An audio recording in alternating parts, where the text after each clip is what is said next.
Future luxury apartments could have balconies big enough for personal flying cars. Ever wondered what life would be like when flying cars become an everyday mode of transport? Canadian engineer Charles Bombardier and Indian industrial designer Ashish Thulkar hope to one day develop luxury apartments with landing pads for personal flyers. An imagined luxury apartment aims to help make personal flying vehicles become commonplace. This new kind of residential building would see vertically aligned landing pads accommodate the vehicles.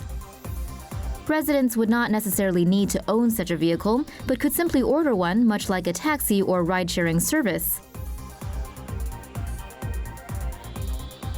When detecting an inbound vehicle, the balcony could prepare for landing by lowering the rail guard automatically.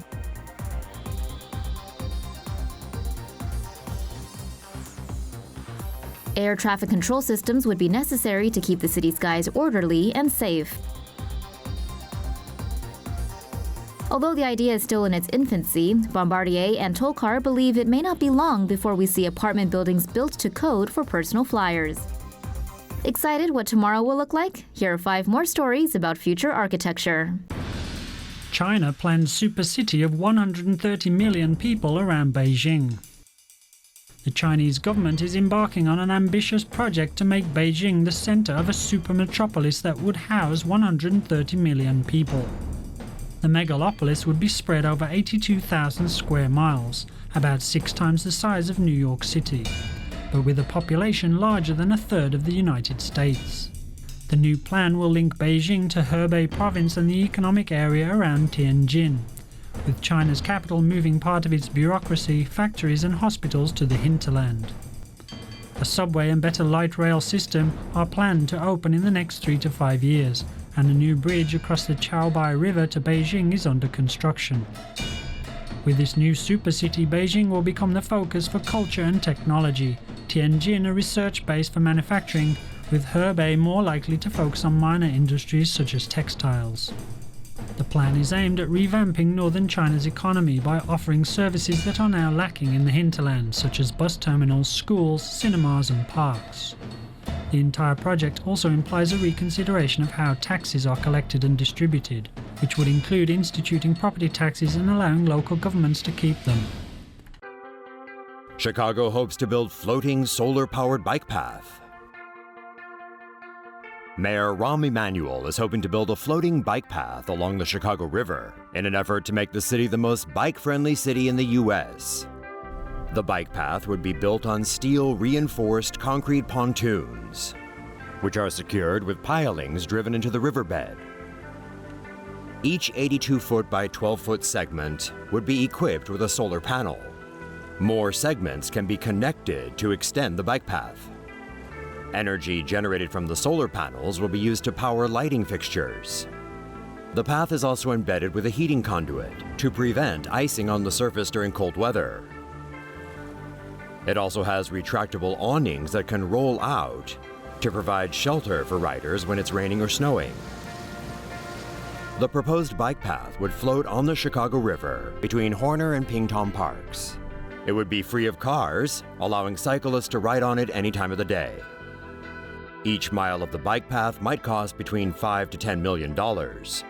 Architecture firm Second Shore, which put forward the idea, hopes to build a half-mile stretch of the proposed bike path in a pilot project by the summer of 2017. Floating UFO houseboat to hit waters in 2018.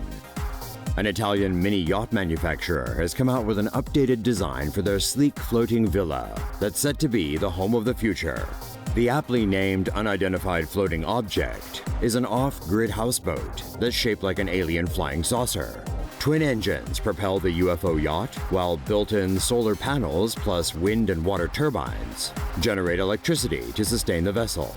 The 314 square meter houseboat will be made from carbon fiber and fiberglass and have 3 levels.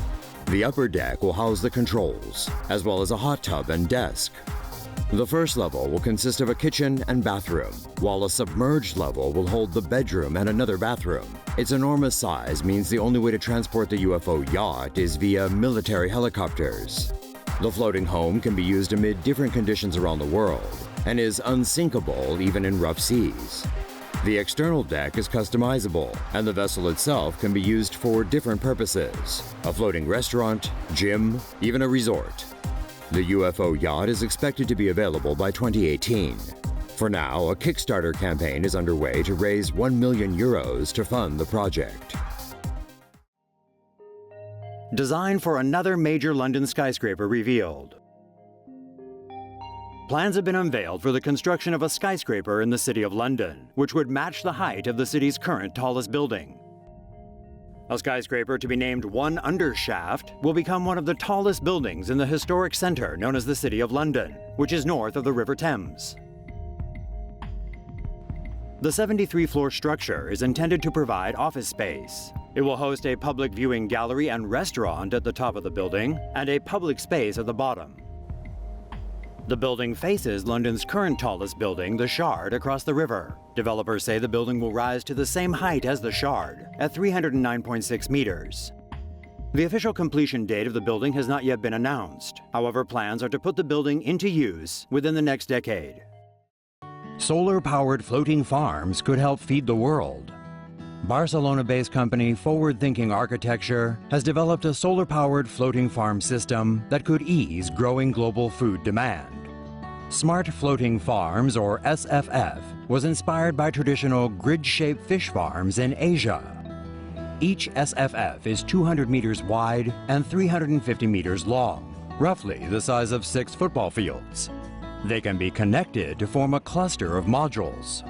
Photovoltaic panels are installed on the top level to harvest sunlight for electricity, and it has rainwater collectors for irrigation purposes. Other renewable energy technologies such as micro-wind turbines may also be added. The second level is a greenhouse for the vegetables, which are grown without soil under the hydroponic system. The plants receive natural light from the skylight openings.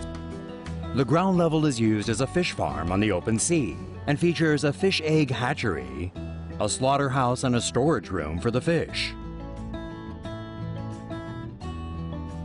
By using farms in nearby waters as a food source, the SFF can help reduce reliance on imported food.